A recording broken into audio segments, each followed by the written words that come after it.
नमस्कार, मैं श्यामगिरी। आज के कार्यक्रम में आप सभी दर्शकों का स्वागत है। राहुल गांधी की धूम गांव गांव में।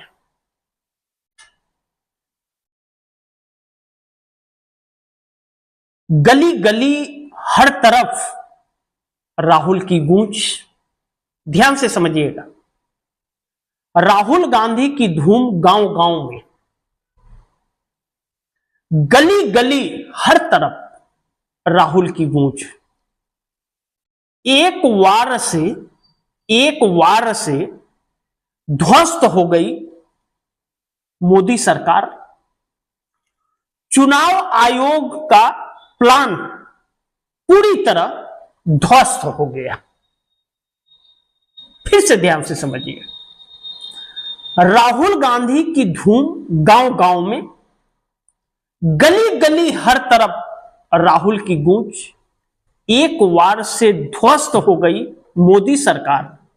चुनाव आयोग का प्लान पूरी तरह फेल हो गया।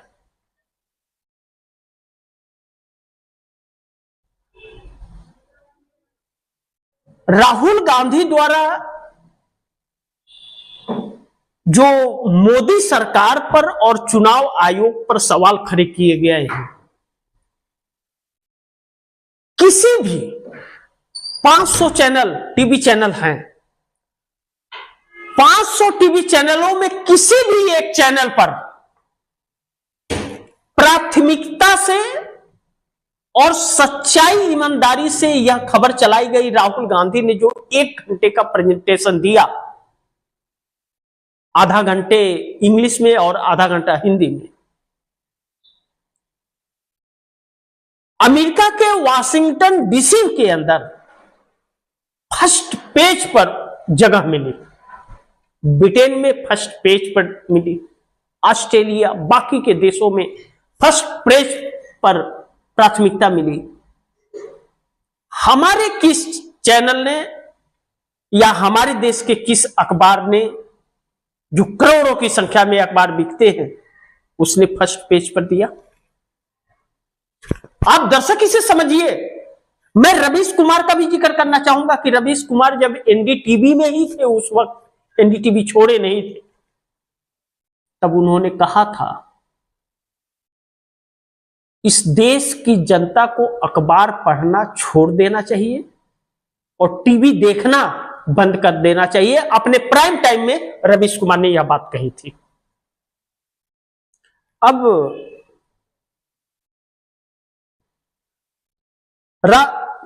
नरेंद्र मोदी को लेकर के भारतीय जनता पार्टी कह रही थी कि जादू चलता है मोदी जी का, करिश्मा, चेहरा बोलता है, विश्व गुरु हैं, डंका बजता है। भले लंका लग गया, डंका बजता है। क्या क्या होता है, विष्णु के अवतार हैं, महामानव हैं, कल्कि के अवतार हैं, पता नहीं क्या क्या क्या ऊपर से टपके हैं।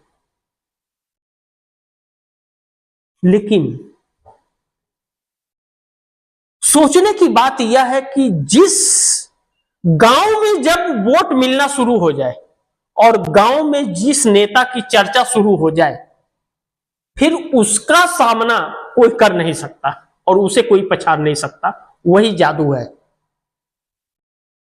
और कांग्रेस को 19 में भी अच्छे खासे वोट मिले, 24 में भी वोट मिले, लेकिन उसी वोट पर डकैती पर जाना और खबरों को मैनेज करने का कार्य कर लेना, आम जनता तक सच्चाई को न पहुंचाना। अगर digital media, YouTube media, Facebook media यह न होता तो आज यह सच्चाई भी आप तक नहीं पहुंच पाई होती।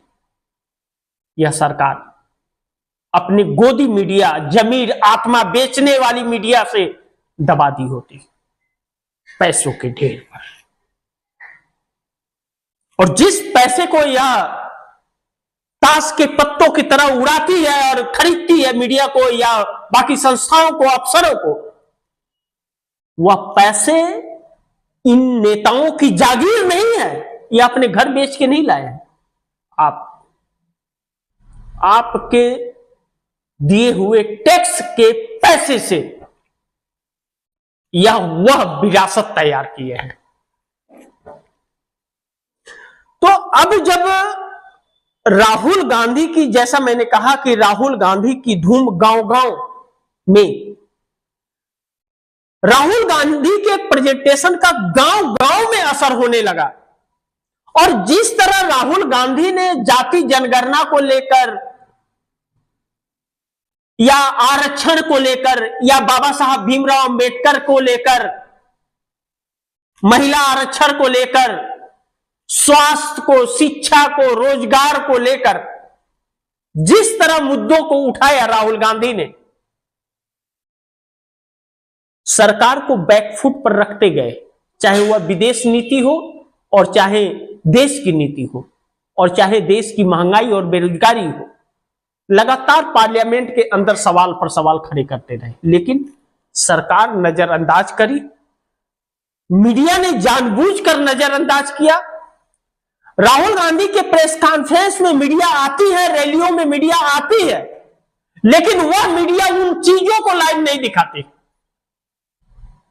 लेकिन नरेंद्र मोदी मन की बात करेंगे तो लाइव दिखाती है। इस बात का ज्ञान अब और जानकारी गांव गांव में हो गया। इसीलिए मैंने कहा कि राहुल गांधी की धूम गांव गांव में, क्योंकि अब गांव में चर्चा हो रही है, लेकिन गली गली हर तरफ राहुल की गूंज। जैसा मैंने कहा कि राहुल गांधी की धूम गांव गांव में, तो मैंने डिस्क्राइब किया आप दर्शकों को, लेकिन गली गली हर तरफ राहुल की गूंज। राहुल गांधी द्वारा दी गई जानकारी और ईमानदारी, सच्चाई, तथ्य, उदाहरण, सबूत की चर्चा गांवों में और गली गली, चौक चौराहों पर होने लगी है। चाहे वह मध्यम वर्ग का हो, चाहे छोटे स्तर का हो, मिडिल क्लास हो, चाहे दलित हो, अति पिछड़ा हो, हर किसी के जबान पर करोड़ों की संख्या में राहुल गांधी द्वारा दिए गए प्रेजेंटेशन को सर्च करके देखा जा रहा है। और मैंने अपने प्रोग्राम में उस दिन लाइव राहुल गांधी का प्रेजेंटेशन लाइव में दिखाया था चैनलों पर। अब जब गूंज है हर तरफ, गली गली हर तरफ राहुल की गूंज है, यानी कि राहुल को सलाखों पे बिठाया जा रहा है और राहुल के साथ लोग खड़े हो रहे हैं और मान रहे हैं, उनकी बातों पे विश्वास कर रहे हैं कि हाँ, ऐसा हो ही नहीं सकता कि इसे वोट कोई दे। जबकि ईवीएम पर लगातार सवाल खड़े होते रहे, जबकि राहुल गांधी ने ईवीएम पर सवाल खड़ा नहीं किया, उन प्रक्रियाओं पर कैसे मैनेज किया जा रहा है, कैसे चोरी किया जा रहा है, कैसे वोट फर्जी डलवाए जा रहे हैं। और जब सीसीटीवी फुटेज मांगो आप या डिजिटल फॉर्मेट में मतदाता सूची को मांगो आप, जिससे चेक किया जा सके, तो नहीं देता है चुनाव आयोग। बोलता ना, ये तो मैं नहीं दूंगा। लेकिन रिकाउंटिंग भी करने से इनकार कर देता है। जैसा मैंने अपने कई कार्यक्रम में कहा था कि अगर ईवीएम खराब हो तो भी भाजपा को वोट जाता है, 6 बजे के बाद वोट प्रतिशत बढ़े तो भी भाजपा को वोट जाता है, ज्यादा वोटिंग हो तो भी भाजपा को जाता है। यानी कि भाजपा को ही जाता है और बाकी को कोई नहीं देता है। कौन सा ऐसा काम कर दिया नरेंद्र मोदी ने कि नरेंद्र मोदी को ही वोट पड़ रहे?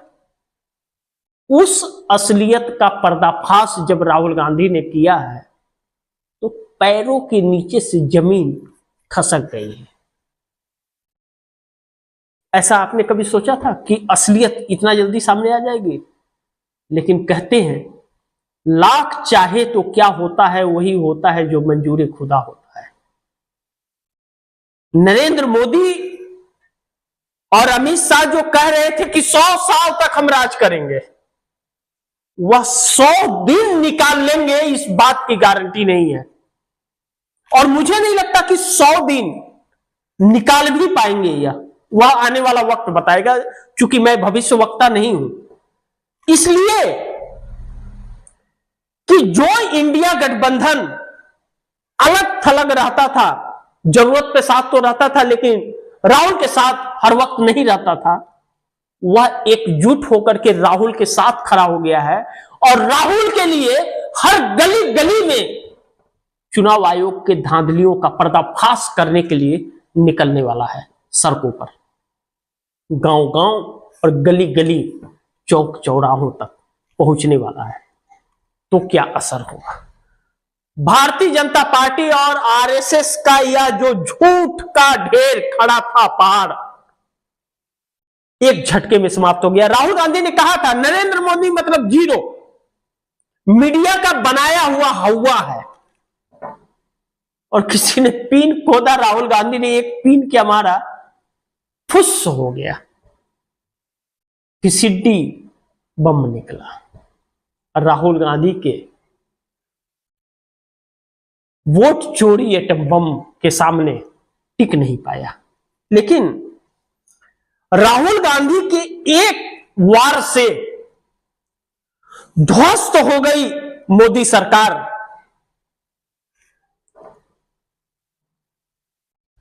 पूरी तरह से विरासत, जो अपनी विरासत मान रहे थे, वह धड़ा करके ध्वस्त हो गया। इंसान कोई अगर होगा तो इतना के बाद चेहरा दिखाने के लिए भी 10 बार सोचेगा। लेकिन क्या बात है, अमित शाह फिर जाकर के बिहार के अंदर घुसपैठियों की बात करने लगे कि एसआईआर होना चाहिए कि नहीं, घुसपैठियों को बाहर करना चाहिए कि नहीं। लेकिन वही Amit Shah, home minister of India, गृह मंत्री अमित शाह, बताए कि वो घुसपैठिए कहां है। चुनाव आयोग वो लिस्ट जारी करे कि इतना बांग्लादेशी, इतना म्यांमार के हैं हमारे देश में। चुनाव आयोग ने तो एक भी व्यक्ति का नाम नहीं बताया कि घुसपैठिए हैं, जबकि घुसपैठिए के नाम पर एसआईआर हो रहा है। लेकिन 65 लाख लोगों के नाम एसआईआर के जरिए बिहार में काट दिया गया और करोड़ों की संख्या में अभी कटने की उम्मीद है। लेकिन एक घुसपैठिए का यह चुनाव आयोग और भारतीय जनता पार्टी सामने नहीं ला पाई। और यह नेता सोचते हैं कि जनता बेवकूफ है। बिहार में जाकर के गृह मंत्री कहते हैं कि घुसपैठिए को बाहर निकालना चाहिए कि नहीं, और जनता कह रही है कि पहले इनको बाहर निकालो। झूठ का पहाड़ तोड़ने यह लोग आ जाते हैं हर जगह। कमाल है।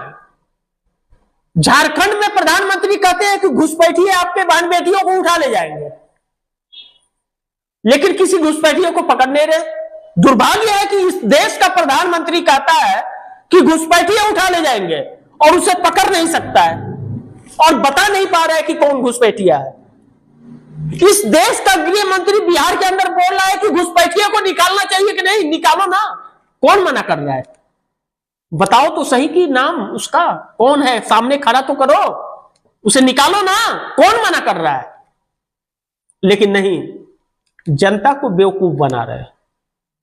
लेकिन जनता अब इनका हिसाब बराबर करने के लिए तैयार हो गई है। राहुल गांधी के एक ही वार से चुनाव आयोग का पूरा प्लान पूरी तरह से फेल हो गया। जो एसआईआर के जरिए चुनाव आयोग बिहार में खेल कर रहा है और भारतीय जनता पार्टी के लिए बैटिंग, आप दर्शक जानते हैं, राहुल गांधी 6 महीने से कर्नाटक के बेंगलुरु सीट का, मधेपुरा सीट का परीक्षण कर रहे थे, उस पर काम कर रहे थे। 6 महीने का वक्त लगा, 6-7 महीने का। चुनाव आयोग को पता हो गया था कि अब भेद खुल जाएगा, तो उसने एसआईआर चालू किया। नहीं तो फरवरी महीने में, 2025 के फरवरी महीने में रिवीजन हुआ था बिहार के वोटर लिस्ट का, नया वोटर लिस्ट जारी हुआ था।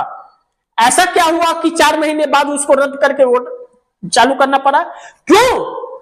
कि वोट नहीं जोड़ पा रहे तो वोट काट दो। चुनाव आयोग बताए कि वह 22 लाख लोग कहां हैं जो बिहार छोड़ के चले गए हैं, कहां हैं? वह 20 लाख लोग कौन है जो मर गए हैं, इस दुनिया को छोड़ के चले गए, कौन है? नाम लिस्ट जारी करे, नाम एड्रेस के साथ। क्यों नहीं कर रही है? नहीं करेगी। क्यों? कि यह वोट विपक्ष के काटे जा रहे हैं। जब चुनाव जीत नहीं पा रहे हैं, फर्जी चोरी पकड़ी जा रही है, तो वह नाम काट कर करना चाह रहे हैं। तो बिहार की जनता को बेवकूफ समझा है क्या चुनाव आयोग?